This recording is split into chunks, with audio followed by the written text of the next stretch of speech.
আজকে ইচ্ছে করছিল হঠাৎ করে যে কিছু ভর্তা আর ভাজা দিয়ে ভাত খেতে। তো সকালে নাস্তাটা আমি ভর্তা আর ভাজা দিয়ে করছি, কারণ আমার গরম ভাত দিয়ে ভর্তা আর ভাজা খেতে মানে মাছ ভাজা খেতে খুবই ভালো লাগে, অনেক ভালো লাগে, যা কিনা বলার মতো না। তাই আজকে ইচ্ছে করছিল মানে কচু পাতার ভর্তা খাবো, তাই আমি তৈরি করলাম।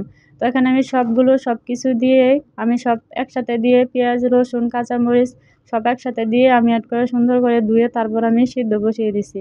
আর দেখেন কচিগুলো মানে পাতাগুলো কচি ছিল, তাই এরকম মিশে গেছে, মানে একবারে মিলে গেছে।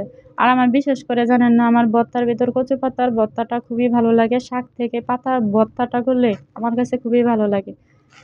কারণ শাক তেল দিয়ে রান্না করলে জানি কীরকম একটা লাগে, কিন্তু আমার ভর্তাটা খেতে একটা ঘ্রাণ, অন্যরকম একটা ঘ্রাণ লাগে, মানে ঘ্রাণটা খুবই ভালো লাগে। আর মানে খেয়ে তৃপ্তি মিটে আর কি। তো আমি শাক বেশি একটা রান্না করি না, আমি ভর্তা করেই থাকি। তো আমার শাকগুলো দেখেন একবারে একটু হয়ে গেছে, মানে অল্প হয়ে গেছে, কারণ একেবারে কচি ছিল তাই। তো আমার শাকগুলো সিদ্ধ করা শেষ, এখন আমি মাছগুলো ভাজি করে নিব। তো মাছগুলো ছোট ছোট পুঁটি মাছ ছিল, তো এই মাছগুলো আমি অল্পই নিছি, কারণ ভাজা খাবো গরম গরম, তো ঠান্ডা হলে ভালো লাগে না, তাই এই জন্য আমি অল্প করেই নিছি। তো মাছগুলো সুন্দর করে দিয়ে দিছি। তো মাছগুলো দেখেন কি সুন্দরভাবে উঠে গেছে। তো দেখেন মাটির চুলায় একটা গুণ, রান্নাটা খুবই সুন্দর হয়। আপনি যেভাবে রান্না করতে চাইবেন সেভাবে রান্না হয়। আর গ্যাসে হয় পুড়ে যাবে, নয় হবে না, নয় ভিতরে কাঁচা থাকবে, এরকম অবস্থা। তো আমার মাটির চুলায় রান্না করতে খুবই ভালো লাগে। বললে বলবেন না না, আমার খুবই ভাল লাগে। আমি মাটির চুলায় সবসময় রান্না করতে আমার ভালো লাগে। তো গ্যাসের চুলায় আমি কমই রান্না করি। খুবই ভাল লাগে রান্না করতে আর কি।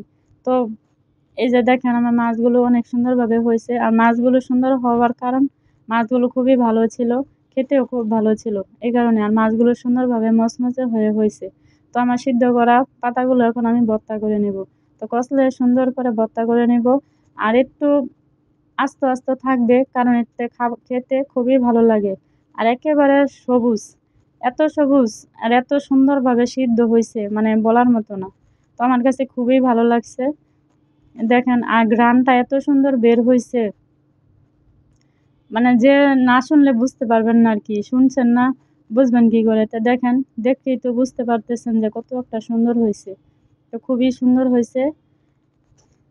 তো আমি সকালের নাস্তাটা এখন করব।